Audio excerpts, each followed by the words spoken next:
E eu falo uma verdade pra você. Com certeza, se você vive uma vida tentando suprir a expectativa dos outros, você vive uma vida doente. O seu emocional e o seu psicológico não estão firmados. Porque você nunca vai agradar a todos e principalmente vai se desagradar e desagradar a Deus.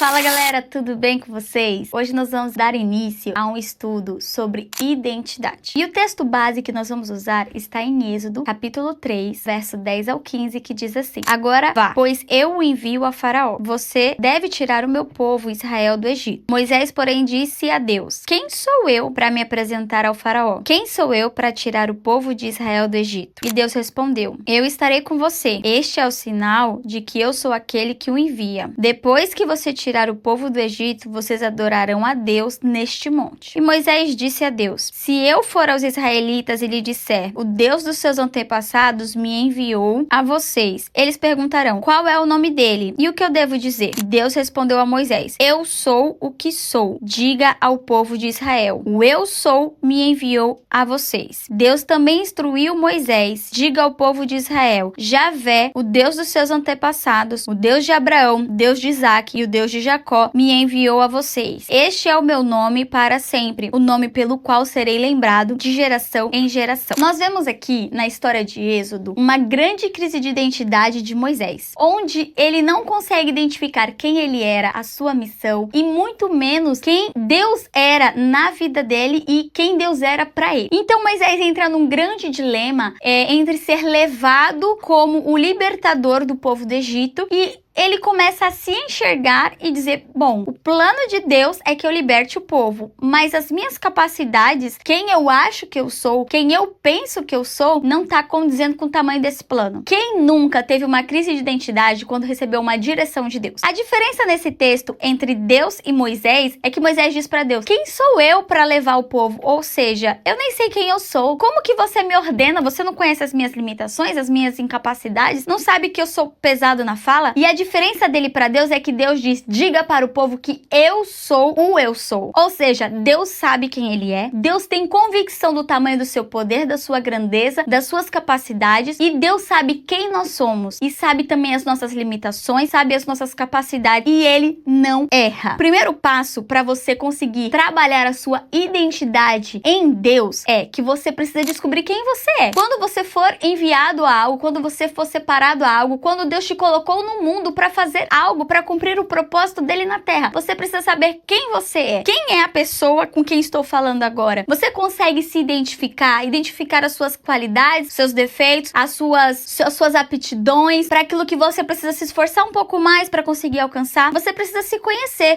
as suas limitações, saber impor os seus limites, saber até onde você vai, saber a sua capacidade intelectual, a sua capacidade social para conseguir se compreender e saber em que área você precisa investir mais para que Deus execute o plano dele sobre a sua vida. Outra coisa importante, você precisa conhecer o Deus que você serve. Moisés disse para Deus, envia outro. Você tem certeza? Parafraseando aqui minhas falas. Você tem certeza que eu sou capaz para fazer isso? Não é melhor você enviar outra pessoa? Eu sou muito limitado. E aí ele começa a fazer uma lista de coisas, de defeitos que ele tem. E aí eu te pergunto, você conhece o Deus que você serve? Você acha que o Deus que te escolheu para uma missão, para um propósito, para uma atividade, ele acaso errou? Talvez ele não sabe desses seus defeitos, dessas suas qualidades, dessas suas incapacidades ou capacidades. Você acha por acaso que ele te escolheu porque você é bom em alguma coisa? O Deus que nós servimos, ele é especialista em pegar pessoas que acham que são alguma coisa e transformá-las em nada, e aquelas que acham que não são nada, ele transformar em alguma coisa. Porque o nosso propósito não é sobre o que nós sabemos fazer ou o que nós estamos aptos a fazer. O propósito de Deus sobre nós é sobre o que ele pode fazer e o que ele vai fazer em nós e através de nós. Então você precisa conhecer melhor o Deus que você serve. Você não pode conhecer a Deus e ir no culto uma vez por semana, abrindo sua Bíblia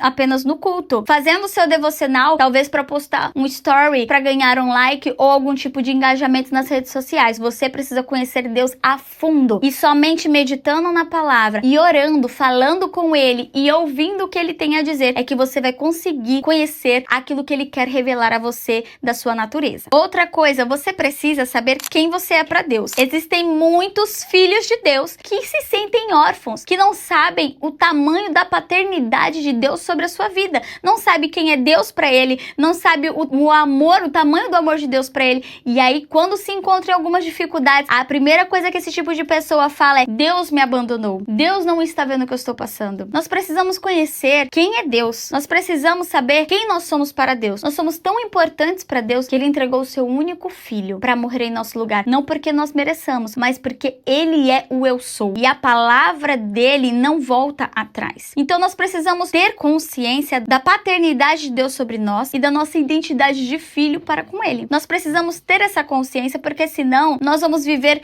uma vida de filhos mimados. Olha só o que eu escutei essa semana. Crentes evangélicos como nós, que são maduros, eles não precisam ser mimados por Deus. Criança mimada precisa todo dia ganhar algum tipo de bonificação para ter um bom comportamento com os pais. É assim ou não é? Eu sou mãe, eu sei como funciona. Você fala pro seu filho: se você não chorar, eu te dou um pirulito. Se você fizer isso, eu te dou um brinquedo. E nós, muitas das vezes, nos colocamos como filhos mimados. Pai, se o senhor não falar comigo hoje no culto, amanhã eu desisto. Pai, se o senhor não enviar minha provisão, vai ser meu último dia. Sendo que nós somos maduros para sabermos quem nós somos em Deus, que a palavra dele não muda, que ele é fiel, eterno, bom, justo e verdadeiro. Então, se nós sabermos que nós somos amados por ele, queridos por ele, e que ele entregou o seu único filho para morrer por nós, para que nós tivéssemos contato com Deus novamente, nós vamos entender a nossa posição, vamos nos posicionar e vamos parar de barganhar com Deus. Afinal de contas,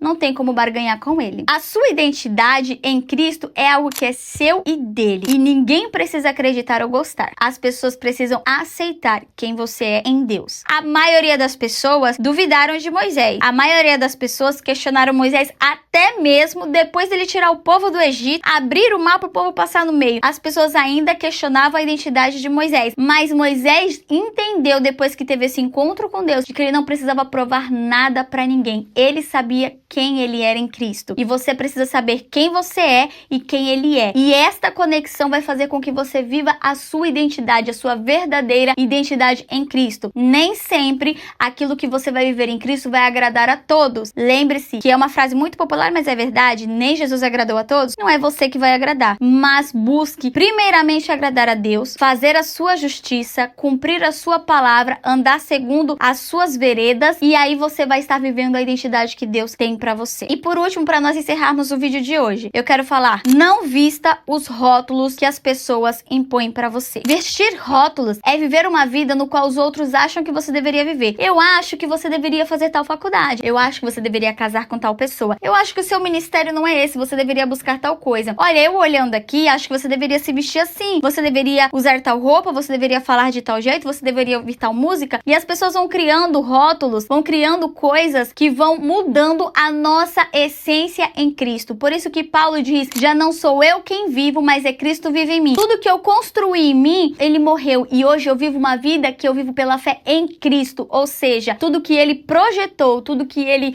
realizou dentro de mim, eu vivo. Mas não vivo mais segundo a expectativa dos homens. Viver uma vida tentando agradar ou suprir a expectativa dos outros é muito pesado. E eu falo uma verdade pra você: com certeza, se você vive uma vida tentando suprir a expectativa dos outros, você vive uma vida doente. O seu emocional e o seu psicológico não estão firmados. Porque você nunca vai agradar a todos e principalmente vai se desagradar e desagradar a Deus. Então procure saber o que Deus colocou em você. Qual é o produto principal, a essência que Deus colocou em você. E vista o rótulo que Deus colocou em você: de filho, de servo, de amado, de sacerdote, de princesa, de príncipe. Vista isso, se preserve, guarde esse conteúdo precioso que Deus colocou em você e não deixe que os outros coloquem rótulos ou digam quem você é ou deixa de ser, o que você faz ou deixa de fazer. Nos vemos no próximo episódio desse estudo sobre identidade.